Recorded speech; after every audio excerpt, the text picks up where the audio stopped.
Ketika kita menghadapi momen kritis, seperti hampir kehilangan nyawa, sesuatu yang mendalam terjadi di dalam diri kita. Pengalaman ini membangkitkan emosi yang kuat, membuat kita lebih menyadari makna hidup dan mengubah cara kita memandang dunia. Kita mulai melihat kehidupan dengan perspektif yang berbeda, dan rasa takut yang tadinya menguasai kita berubah menjadi rasa syukur yang mendalam. Hal ini memicu perubahan dalam diri kita, membuat kita menemukan tujuan baru dan memandang hidup dengan lebih positif. Perubahan ini bukan hanya sekedar perubahan emosi, tetapi juga perubahan dalam cara kita berpikir dan berinteraksi dengan dunia sekitar kita. Di balik pengalaman mendekati kematian, ada transformasi dalam cara kita memandang hidup. Kita menjadi lebih sensitif terhadap nilai-nilai yang benar-benar penting. Ketika dihadapkan pada keputusan besar, kita cenderung memilih jalur yang membawa kita lebih dekat dengan makna hidup. Ini adalah proses yang mendalam, di mana kita mengurangi keterlibatan dalam hal-hal yang tidak selaras dengan nilai pribadi kita.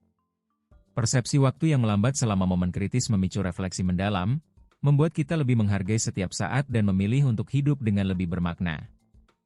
Ketika kita mengalami situasi yang ekstrim, persepsi waktu kita menjadi melambat.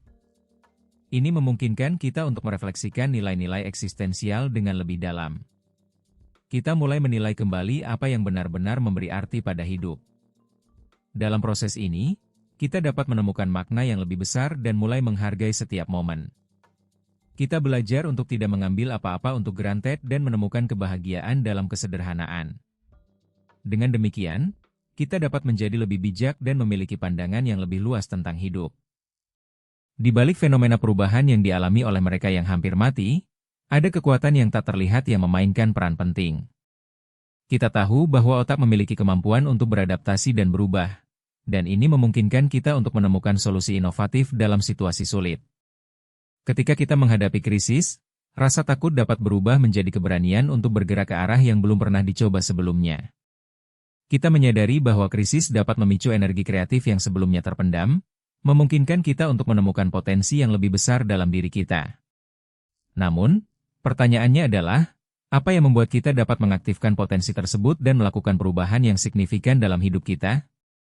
Akibatnya, popularitas pengalaman hampir mati menimbulkan gelombang produk self-help yang menjanjikan transformasi instan. Karena banyak orang mencari jalan cepat untuk memperoleh kebijaksanaan, sejumlah pelatih menjual workshop dengan klaim mengubah hidup dalam 1 hari.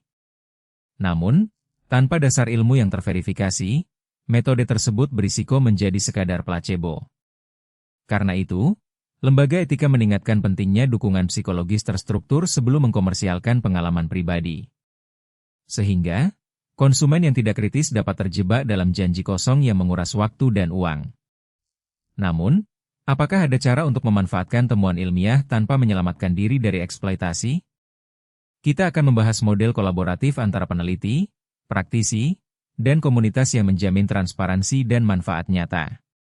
Dan pada bagian berikutnya, kita akan menghubungkan semua temuan ini dengan cara praktis yang dapat Anda terapkan hari ini.